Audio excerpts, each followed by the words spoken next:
Hello, and welcome to the Clinical Care Options Infectious Disease Podcast. I'm your host, Jessica Adams.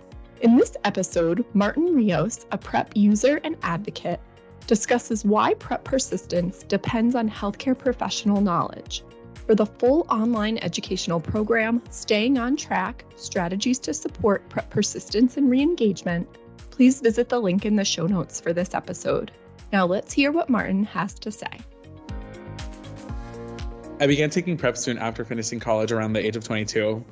It has been 3 years since I began taking PrEP, and my providers have either been my biggest supporters or opponents of me receiving the care that I'm asking for.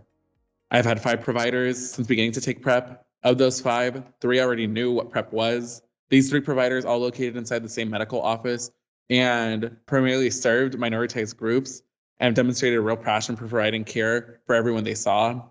When I began seeing them, I had been taking daily PrEP pills and shared my concerns about it. Sometimes I miss a pill or take 2 a day because I would forget if I had already taken one. My provider listened to me and immediately recommended that I take the injectable form of PrEP.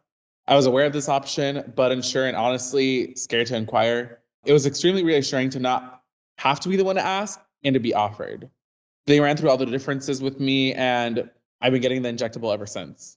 And I have an appointment every 2 months and do not have to worry about missing a pill or double taking and then not having enough for me by the time I have a prescription refill. Unfortunately, though, I haven't always had the same kind of luck and success in providers. The first provider I had after college almost denied me PrEP altogether. Entering the office for my first evaluation, they asked me what concerns I had and what questions I had about how I live my life. At the time, I had been more anonymous in my relationships and constantly had feared the concerns about catching an STI. When disclosing this to my provider, they recommended that I try to remain abstinent. I knew of PrEP at this point, and I asked about it, as abstinence was not something I was interested in. My doctor told me that they did not write me a prescription for PrEP because they were unsure of it, and I asked what trials and papers they had looked at and spoke to me in a condescending tone that I wouldn't understand. After some back and forth, they only wrote me the prescription because I told them to write on my chart, denied PrEP after asking for it, so it was documented. I found another provider within my network soon after. My provider was older and did not know what PrEP was. I had informed them of it, and they asked for a few minutes to do some research. I appreciate their willingness to learn in that moment, but I'm disappointed that they were unaware of such an important precaution. They did not fight me on it and did prescribe me PrEP for the next 6 months until my insurance changed and I ended up at the medical office I'm currently with. This field isn't stagnant, even if some of those who are in the profession are. Practices are ever changing and evolving, but providers may not keep up with the constant change and innovations. My access to care results from who is willing to continue to learn and who is not. Being denied care due to someone's lack of understanding is disheartening, especially when the care provides such a deep peace of mind.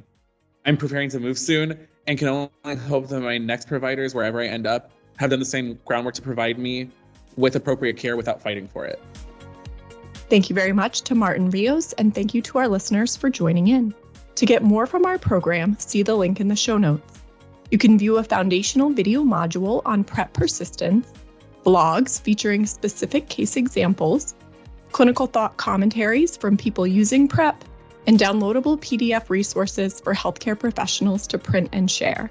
Please be sure to check back regularly for more episodes on important infectious disease topics.